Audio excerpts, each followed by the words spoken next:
నమస్తే. 111 జీవోను ఉల్లంఘించి నాలాలు కబ్జాలు చేసి ఎఫ్టీఎల్ని బఫర్ జోన్లు కబ్జా చేసి హైదరాబాద్లో చాలా నిర్మాణాలు జరిగినాయి. మనం వాటి మీద ఫోకస్ చేసినాం.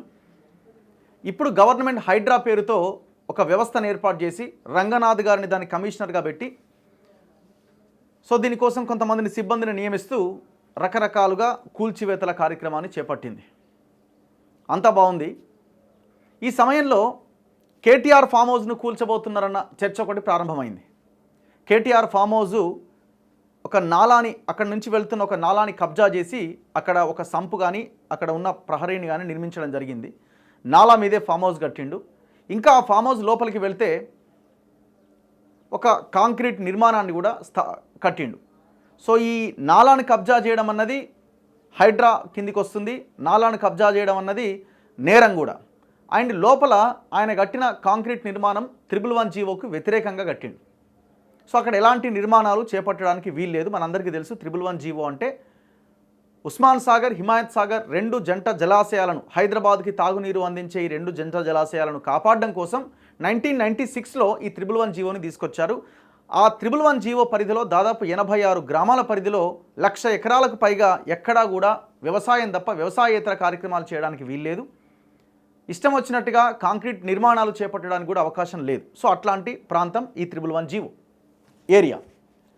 ఇక్కడ నిబంధనలకు ఉల్లంఘించి అక్కడ ఉస్మాన్ సాగర్ కానీ, హిమాయత్ సాగర్ కానీ ఇట్లా అక్కడ ఉన్నటువంటి రకరకాల చెరువుల ఎఫ్టీఎల్ ఏరియాలో బఫర్ జోన్స్లో పెద్ద ఎత్తున నిర్మాణాలు వెలిసినాయి. ఇప్పుడు మొన్న కేటీఆర్ మాట్లాడుతున్నాడు, నేను ఎక్కడైతే నాలా కబ్జా చేసినట్టు ఆరోపణలు వస్తున్నాయో అసలు ఫామ్ హౌజే నాది కాదు, నా దోస్తుది, నాకేం సంబంధం, నేను కేవలం లీజుకు తీసుకున్నా అంటుండు.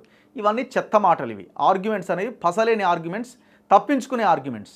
నీది కాకపోయింటే ఆనాడు ఇప్పుడు ముఖ్యమంత్రిగా ఉన్న, ఆనాడు పీసీసీ ప్రెసిడెంట్గా ఉన్న రేవంత్ రెడ్డి మీ ఫామ్ హౌస్ మీద డ్రోన్ ఎగిరేషన్ అని ఎందుకు అరెస్ట్ చేసిరు? మరి ఎవరిదో అయితే ఎవరో వచ్చి కేసు పెడితే అరెస్ట్ చేసిరా?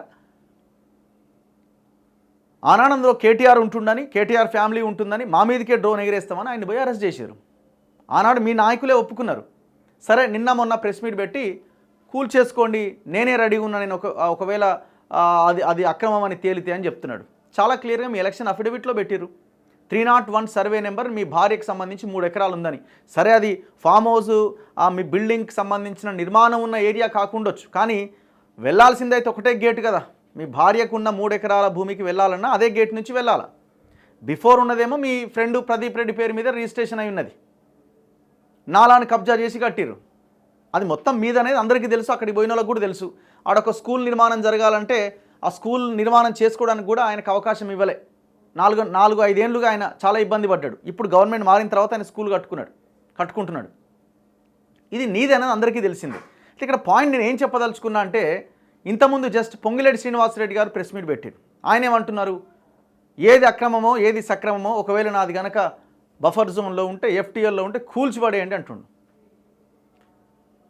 నేనేమంటున్నా అంటే, ఎవరిది కూల్చారు? ఇదంతా పెద్ద డ్రామా. ఎవరిది కూల్చారు?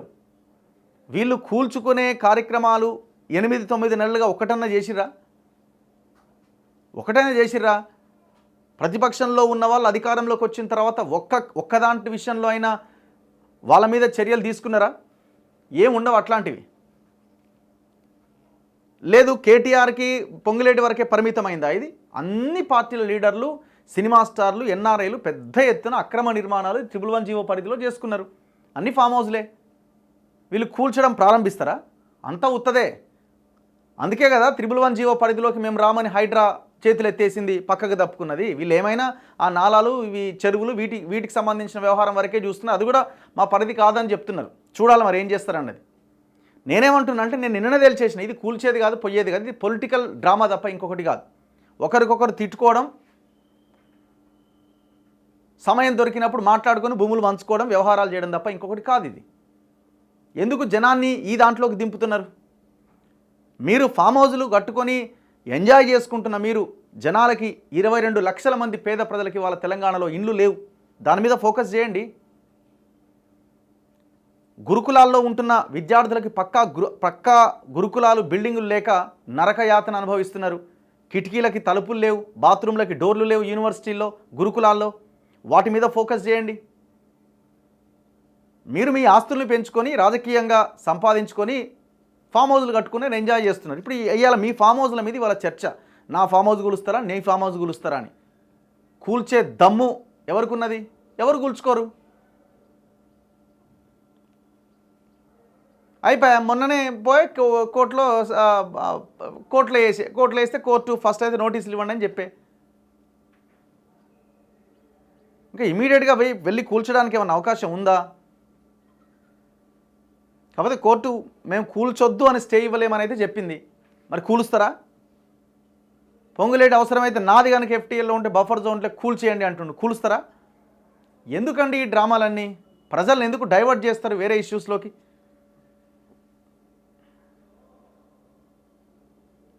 మేము చెప్తున్న మొత్తం చెరువులని కబ్జా చేసిన, మొత్తం ఆగం చేసిన, హైదరాబాద్ని ఆగం చేసిన ఆ రియల్ ఎస్టేట్ మాఫియాల మీద దృష్టి పెట్టండి. వాటి వెనకాల ఎవరున్నారు? మీ ప్రభుత్వాలు, మీరు అధికారంలో ఉన్నప్పుడు మీలాంటి నాయకులు కాదా? గతంలో వాళ్ళు ఉండే, ఇప్పుడు మీరు ఉన్నారు. ఏ పార్టీ ఎందుకు దీని మీద మాట్లాడదు? చెరువులు కబ్జా చేసిన వాళ్ళ మీద, ఆస్తులు కబ్జాలు చేసిన వాళ్ళ మీద, భూములు కొల్లగొట్టిన వాళ్ళ మీద ఏ పార్టీ ఎందుకు మాట్లాడదు? సో ఇదంతా పెద్ద డ్రామా, ఒక డ్రామా కంపెనీ నడిపిస్తున్నాయి అన్ని పార్టీలు కలిసి. ఎవరిది కూల్చే అవకాశం లేదు, ఎవరు కూల్చుకోరు. ఇది అయ్యే పనే కాదు. ఏమైనా ఎవరైనా చిన్న చిన్న బిల్డర్లో వాళ్ళో వీళ్ళో ఏమైనా చిన్న చిన్న వయలేషన్స్కి పాల్పడితే వాళ్ళవి కూలుస్తారు. ఎందుకంటే ఈజీగా దొరుకుతాయి కదా, వాళ్ళ వెనకాల ఎవరు ఉండరు కదా.